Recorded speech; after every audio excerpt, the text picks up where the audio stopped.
24 अवतार तक हो चुके हैं, 25वां और आवेगा नीकलंक नाम से कलयुग के अंत में। राजा हरिश्चंद्र जी स्वर्ग में बैठे हैं, उनको फिर यो चौधरी बना के भेजेगा काल यहाँ का अवतार बनाओगा। और वो क्या करेगा, कलयुग के लास्ट में कृतघ्नी लोग हो जाएंगे। अब ये जो समय चल रहा है वर्तमान का पुण्यात्माओं, ये मोक्ष काल है। अब ये मोक्ष समय है और ये कुछ 1000 वर्षों तक रहेगा। एक बार फिर पुनः स्थिति ऐसे आएगी पृथ्वी पे जैसे सतयुग में हुआ करता था, क्योंकि सब मार धाड़ कर रहे हैं, हर चोरी लूटी खसोटी माया जोड़न की होड़ लाग रही है, किसी का बरकत नहीं, किसी को शांति नहीं, सबकी दुर्गति दूने दुख। नरे मेडिकल खोल लिए, शहर शहर में नरे हॉस्पिटल प्राइवेट भी, हर सब का भीड़ जो खचाखच भरे रहते हैं, क्योंकि उनके पाप नहीं कट सकते, वो मर जाए सड़ का हॉस्पिटलों में।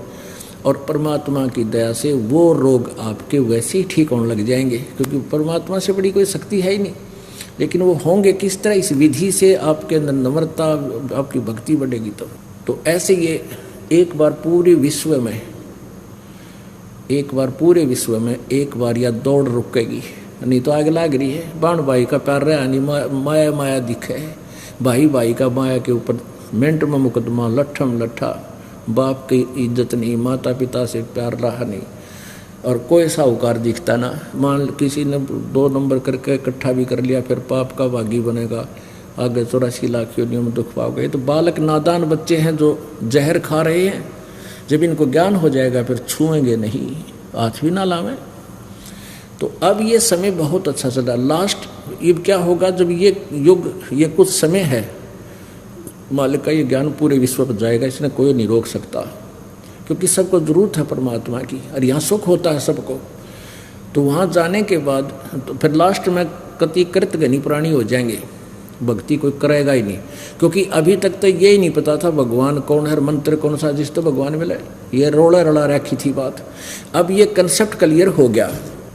अब कबीर परमात्मा ने क्या बताया था कि 9 मन सूत उलझिया, ऋषि रहे जखमार, और सतगुरु ऐसा सुलझा दे उलझे ना दूजी बार।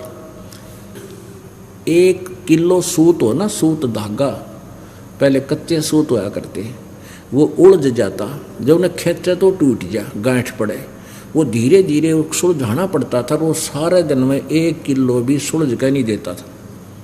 परमात्मा कहे इन ऋषियों ने, अज्ञानियों ने, इन महर्षि कहलाने वाले कथित ऋषियों ने इस ज्ञान को अज्ञान बना दिया, 9 मन सूत उलझा दिया, उल्टी कथा सुना के वेद विरुद्ध ज्ञान दे के सबके हृदय में यो अज्ञान ठोक दिया।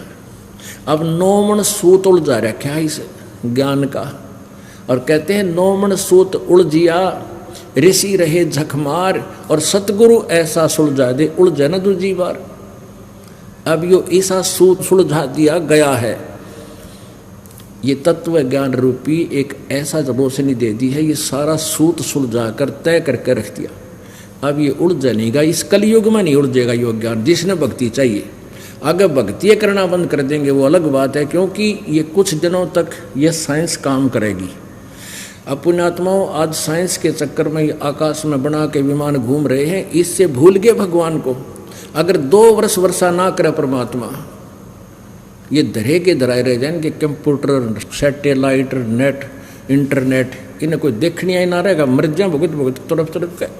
तो एक समय ऐसा आएगा कलयुग में, फिर काफ़ी वर्षों के बाद वर्षा बंद हो जाएगी, ऐसे वर्षा पड़ा करेगी जैसे हो, इस साइंस का नामो निशान नहीं रहेगा, और सब कृतघ्नी प्राणी हो जाएंगे। मांस, कच्चा मांस खाओगे, चोरी जारी करके सारे, मतलब ऐसा बुरा हाल हो जाएगा। और 5 वर्ष की लड़की के संतान होनी शुरू हो जाएगी।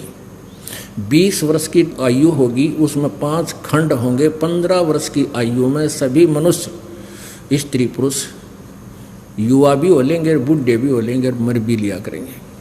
और बिल खोद के, क्योंकि कद बहुत छोटा हो जाएगा, 1.5 फुट का, और पूरी पृथ्वी पर जैसे कीड़े मकोड़े हुआ करें, इतनी जनसंख्या हो जाएगी, बिल खोद खोद का अपने वो मकान बना लिया करेंगे। और फिर इतने कृतघ्नी हो जाएंगे, भगवान का कोई नाम रख लेगा नहीं, सभी दुष्ट हो जाएंगे।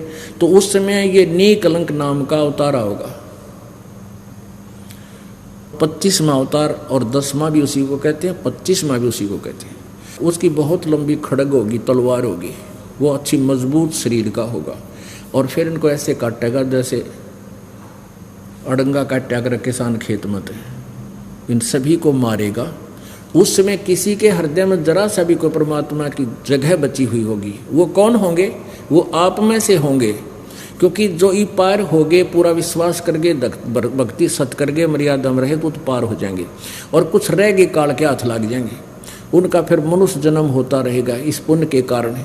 और भक्ति आगे करेंगे नहीं, वो पुण्य ही उनके कई जन्मों तक चलते रहेंगे। फिर थोड़ी बहुत चाह उनके भगवान की फिर भी रही रहेगी, उसमें फिर वो बचेंगे। और जमीन जो है 3 हाथ समझो 4.5 फुट नीचे तक, इसमें ऊपर से लेकर 4.5 फुट तक उपजाऊ अंश नहीं रहेगा। आप देख रहे हो एक फसल को तैयार करने के लिए दे खाद पे खाद, ये दे खाद पे खाद, ये यूरिया और फलाना और कितने कट्टे इसमें जहर ठोकर लाए रहे, अंत में यह कति निष्क्रिय हो जाएगी, या योग्य नहीं रहेगी काश्त करने की, उपजाऊ नहीं रहेगी। तो फिर क्या होगा कि फिर बहुत ज़बरदस्त वर्षा होगी, पूरी पृथ्वी पर जल ही जल कई फुट खड़ा हो जाएगा, और कई वर्षों में जाकर के वो धीरे धीरे सूखेगा, और नीचे जो जहर चला गया पृथ्वी में वो ऊपर आएगा, ऊपर आकर के वो ऊपरली सतह पर पृथ्वी को नीचे से फिर घास जमेगा, ऊपरली सतह पर वो विष खत्म हो जाएगा, और नीचे से उपजाऊ अंश काफ़ी वर्षों तक जब उसमें खड़ा रहने से फिर घास फूस पैदा होगा पृथ्वी पर, पेड़ पौधे हो जाएंगे हरिये पर, और वातावरण दूषित होने के कारण आपका कद घट जाएगा, इस जीव का कद हाइट कम होती चली जाएगी। तो प्रदूषण को फिर ये वृक्ष ठीक करेंगे, पूरी पृथ्वी पर वन ही वन हो जाएंगे, और सारे जो प्रदूषण को वन ऑक्सीजन को छोड़ेंगे, कार्बन डाइऑक्साइड ग्रहण करेंगे, इस प्रकार ये पूरे वातावरण को फिर परिवर्तित कर देंगे। और फिर क्या होगा कि माता पिता तो छोटे छोटे होया करेंगे, और बेटा बेटी उनसे दुगनी उम्र के, दुगनी हाइट के होने लग जाएंगे कुछ ही दिनों में, और फिर सतयुग प्रारंभ हो जाएगा। और जो अच्छी आत्माएं फिर सतयुग में जन्म लेंगी, लेकिन वो होंगी वही जो अब विचलित रह जाएंगी, और ईब पार होगी, उनका फिर जन्म नहीं होगा। वहाँ आपकी ऐसे ही मनुष्य जीवन होगा, आपका ऐसा ही परिवार होगा। जैसे आप यहाँ जन्मे तो आपको धीरे धीरे आपका पूरा एक संसार बस गया, ऐसे ही वहाँ आपका एक परिवार होगा। जो अच्छी आत्माएं आपके बच्चे हैं, अगर वो भक्ति करके तो जो के तो ये बच्चे आपके साथ वहीं आ लेंगे, और नहीं वहाँ पर आपको बहुत अच्छी व्यवस्था होगी, और वहाँ से भी आपको अलग से परिवार आपका उसी तरह होगा, और मृत्यु नहीं, बुढ़ापा नहीं, और किसी चीज़ का अभाव नहीं। तो यहाँ जो प्रसंग चल रहा था 88 में 2500 में पूछे, ये तो अस्थिर है नहीं, कबे मुकाम कबे कूच। 88,000 ऋषियों में, और ब्रह्मा विष्णु महेश माया और धर्मराया, इन 5 को में, और फिर ये तो अस्थिर है नहीं, और कदे मुकाम कदे कूच, यानी इनकी भी सबकी जन्म मृत्यु होती है, ये स्थिर नहीं है, ये अविनाशी नहीं है। 10वां तो अवतार है हिमालय का नीर, बहुत तक गोते खाएंगे सतगुरु कहे कबीर। शब्द संदेशा कहते हूँ भिन्न भिन्न भेद विचार, इसको माया जानियो 9-10वां अवतारे। माया माने ये भी जन्म मृत्यु के अंदर माया के खिलौने हैं। 9वां और 10वें जो अवतार हैं ये भी माया ही के अंदर, काल के अंदर ही उलझ पुलझ हैं। कृष्ण कन्हैया राम हैं ये बलि 52 अवतार, हिरणा कुश नरसिंह है सब माया विस्तार। वो तो अचल अनूप है नूरी दे शरीर, वो परमात्मा और है जिसका नूरी शरीर है, तेजो में शरीर है, तेज पुंज का शरीर है।